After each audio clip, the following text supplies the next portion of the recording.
Profile picture. How much titanium does iPhone 15 Pro actually have? No secrets here. View other drafts. The iPhone 15 Pro actually has 0.45 grams of titanium.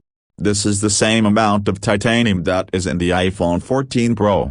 The titanium is used in the frame of the phone, which makes it stronger and more durable. It is important to note that this is a very small amount of titanium, and it is not the primary material used in the construction of the iPhone 15 Pro. The majority of the phone is made of aluminum and glass.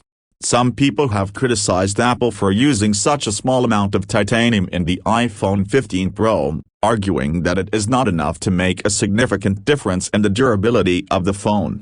However, Apple has defended its decision, saying that the titanium frame is still stronger than an aluminum frame, and that it is also lighter.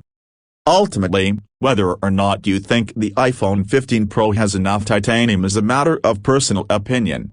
However, it is important to have all of the facts before making a decision.